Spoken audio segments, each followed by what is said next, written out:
Big LEZ'S League, an all rugby league experience. Hello, welcome back to Big LEZ'S League, an all rugby league experience. I'm your host, Big Les. Plenty of news to get through on the podcast today. We're going to be talking about Blaize Talagi, rumoured to be signing with the Penrith Panthers. We're going to be talking about Stefano, confirmed with the Melbourne Storm. I know there's been a lot of Stefano content, but there's just been a lot of rumours around where he was going to end up. We called it.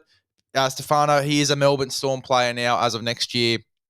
And we're just going to talk about what that means for Melbourne, how Melbourne could look, where he comes into this side moving forward, and some potential things that could happen now that he is going to the Melbourne Storm next season. We're also going to be talking about the Eels, currently in some contract turmoil, a few rumours going around about a few players that have been asked to go ahead and talk to some other clubs. Going into the next few seasons. They've been told that they have permission to talk to rivals. And then the final bit that we are going to talk about on the podcast today is the Broncos. A few season-ending injuries confirmed. They went for scans today, today being Monday when we're recording this, and it has confirmed that both of those guys will need season-ending surgery. Ezra Mam, obviously a syndesmosis, and it looks like a lisfranc for Payne Haas as well. So not the best news for those Broncos fans. We'll get through all of the news here on the podcast today. We'll start off with Blaize Talagi, rumoured to be going to the Penrith Panthers. I love this for Penrith. I just don't know if he is going to be the future six. There's been a lot of talk about him being the future six. I put a poll up on the Instagram story the other day, just a little graphic of him in the Penrith kit, and asked if he was in the future six, or if the fans thought that he should be the future six moving forward for obviously the replacement of Jerome Luai. Jerome Luai doing some great things at the moment for the Penrith Panthers. Is he going to be the best replacement for Jerome Luai moving forward was the big question there. And a lot of people on the page and on the poll there, they did say yes. They did say that he was going to be the correct option for them moving forward.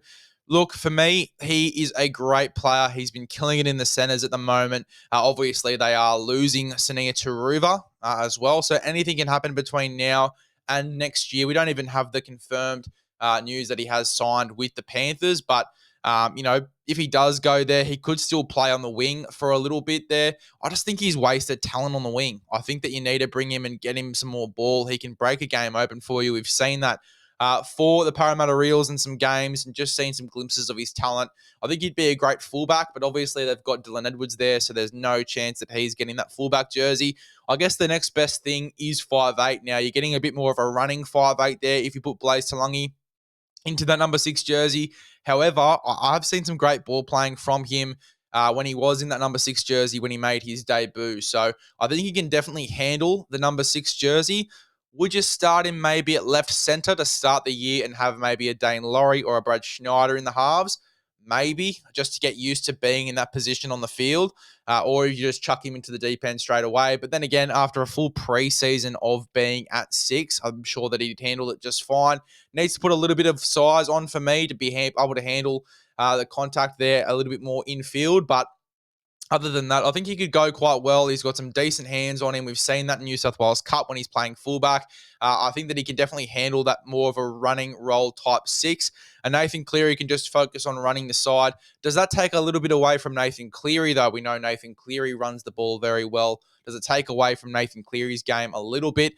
I don't think so. I think that Jerome Luai runs quite a bit as well, and he's got a beautiful running game on him. So you're basically going tit for tat, not saying that Talagi is on Luai's level at all just yet in his career, but Talagi can certainly get there, and he's very young. He has got a lot more of his career to go, and I'm sure that Penrith will develop him just right. You've seen what they've done with a lot of these other guys that have come into the squad, or whether they've been the juniors, I certainly think that they can do a real good job on Blaize Talagi. Big question for me, though, is he going to be the 6 straight away? We brought up the point of starting him at the year in left centre, just get him used to being in that sort of position on the field. But maybe even he starts the year in New South Wales Cup, just getting used to that number 6 jersey. He doesn't have to do this straight away. He doesn't have to come into first grade and be a first grade 6 straight away. Maybe play him in New South Wales Cup for a few weeks and make sure he's ready to take on that role.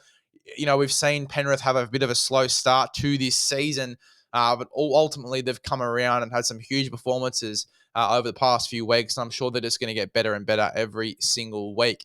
I certainly think that the best play for Penrith going into next year is to potentially start Brad Schneider in that number 6.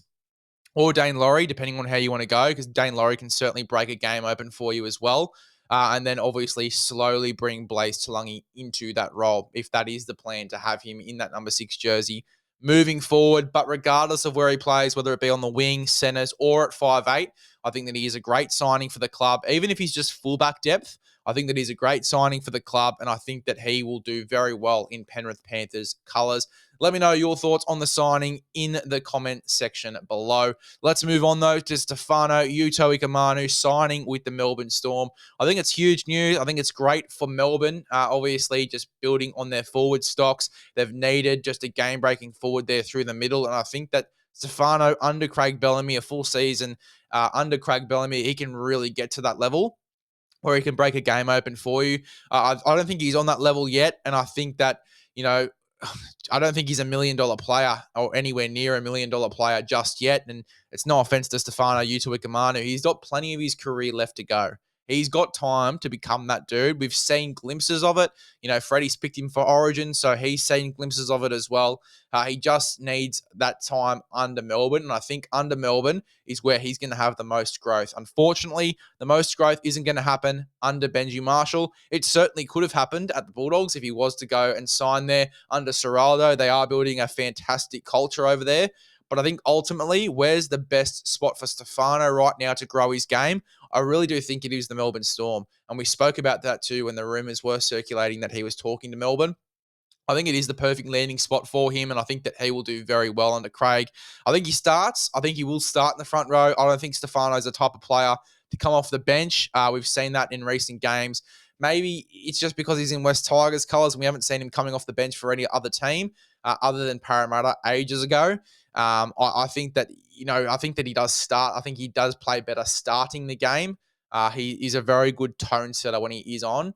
We've seen some good games over the past 2 weeks from Stefano, looking for him to end the season strong with the Tigers. I really want to see if he can, over the next few weeks, break some games open, get a bit of go forward through the middle and be a leader there and stand out through the middle of the park like Fanua Pole has over there already, but really just stand out and have some big standout performances there and show that you are all set to be one of the better front rowers in the game. So I think that Stefano can definitely get to those heights under Craig Bellamy. I also think, and this is a bit of a smoky call, and I know I'm going to get hounded in the comments for this, I think Stefano plays Origin in 2025, sorry.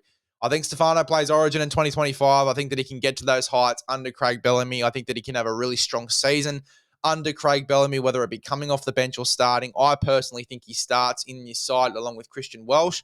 I think that is the best starting front row pairing that you could have. You get Carlton Kamitha, Nelson if he stays, coming off the bench there with, whoever is going to be that guy coming off the bench there, Josh King, whatever you want to do there. Or maybe Josh King even starts in the front row. It doesn't even matter. I know that Stefano is probably going to be starting. That's how I would do it.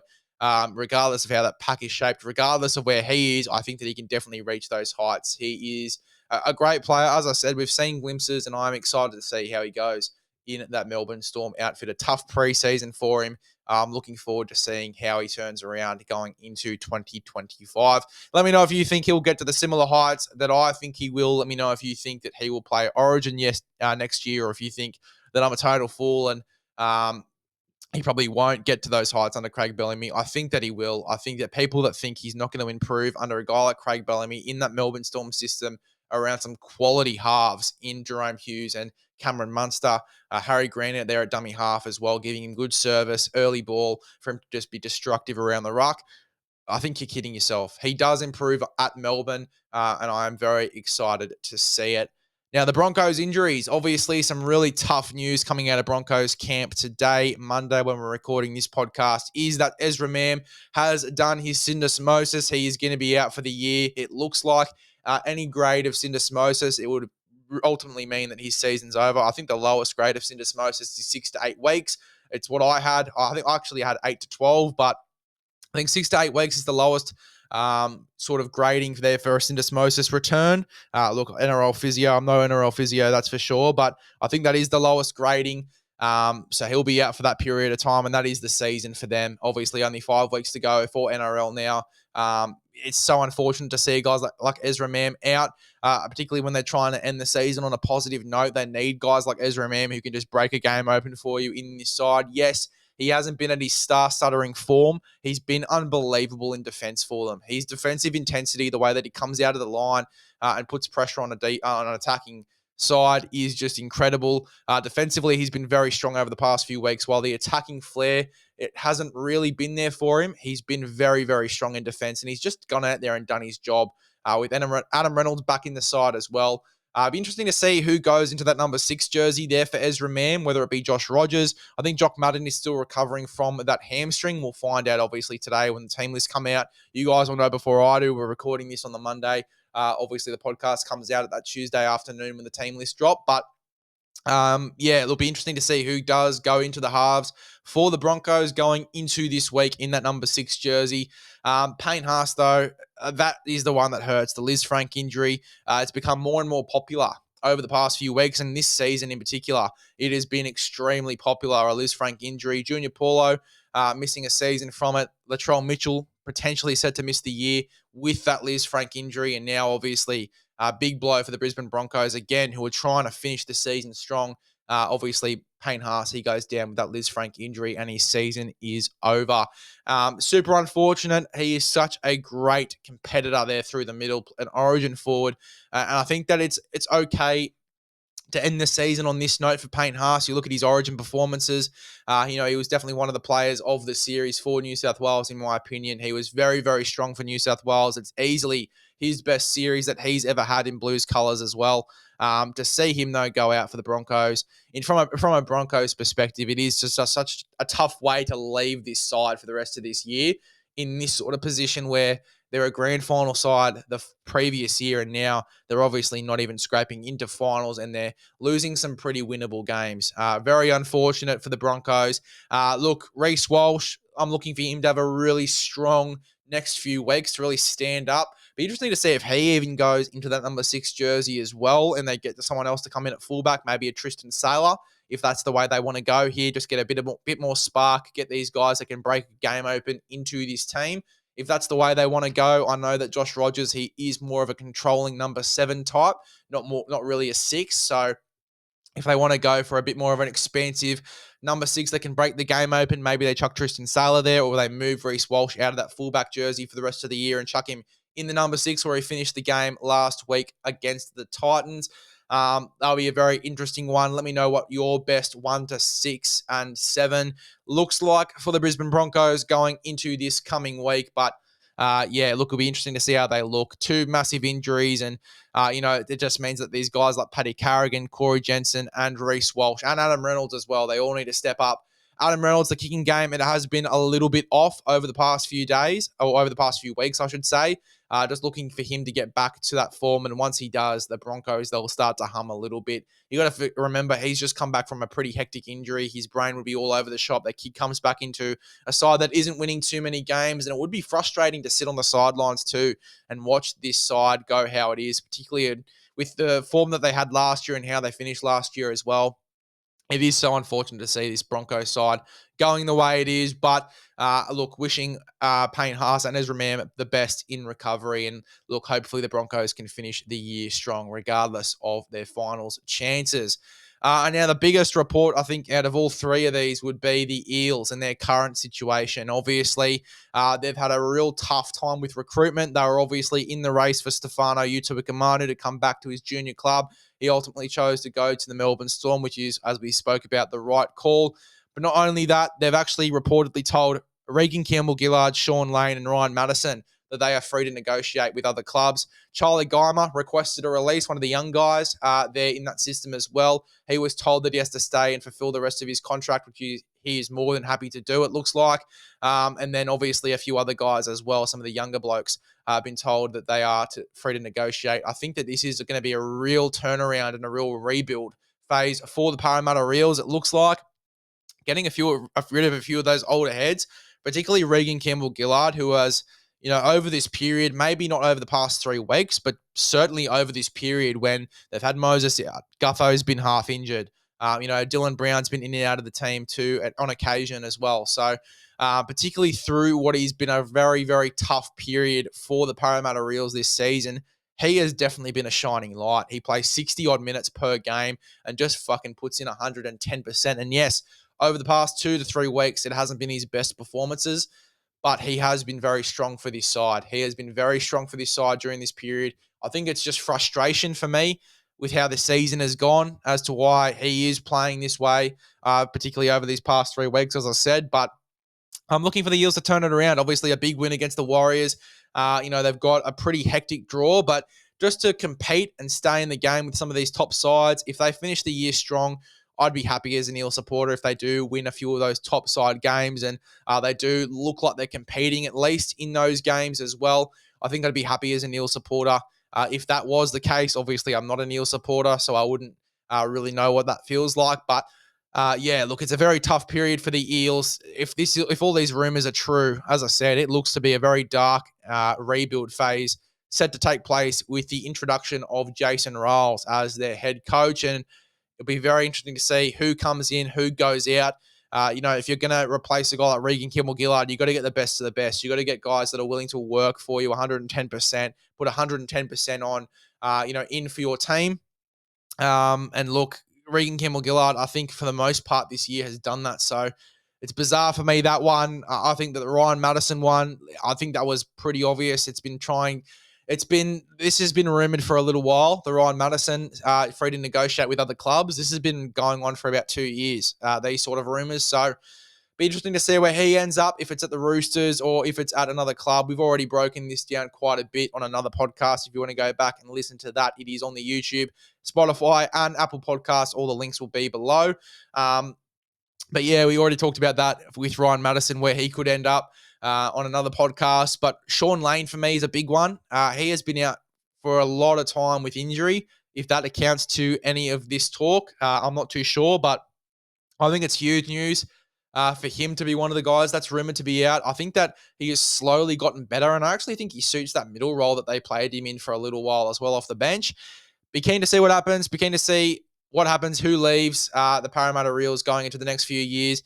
I think the contract clauses are really going to be a kick in the dick here too for this Parramatta Eels side. Obviously, a few players who are having clauses in their contract. Mitch Moses, there have been a few reports on Zero Tackle that he is set to leave or set to not take the option. I think in 2027. I think it's a bit early to tell that yet, but there's been a lot of rumors about him. The noise coming out of Parramatta at the moment is more concerning for me. Super concerning, the noise coming out of Parramatta right now. It is, as I said, a very dark period. Obviously, the rumors around Dylan Brown as well as Mitch Moses. Mitch Moses has been linked to the Roosters for a few months now. Whether that happens or it doesn't, I'm not too sure. Obviously, Sam Walker, he'd be talking to the Broncos as well in regards to being an Adam Reynolds replacement moving into the future. He obviously came from Brisbane as well, so that would make sense. But, there's a lot happening around the league at the moment, and Parramatta, they're really not getting the brunt of the luck of any of it, to be honest. So, look, as I said, keen to see where this next stage with Jason Ryles coming into Parramatta, what it looks like, who he brings in, who he gets out. But yeah, look, Zach Lomax coming in, I think is huge. But other than that, all of these rumors about these key guys leaving and not being able to keep Blaize Talagi despite promising him that fullback jersey going into next year as well. There's a lot happening. There's a lot they've got to fix. And I think it's a little bit much so outside looking in. It looks to be a little bit internal. You wouldn't have all of these guys requesting releases and then being told that they can speak to other clubs if there wasn't a bit of dramas internally around the club and players were concerned about the direction of the club moving forward. Let me know your thoughts about all of these dramas as well and all of these reports.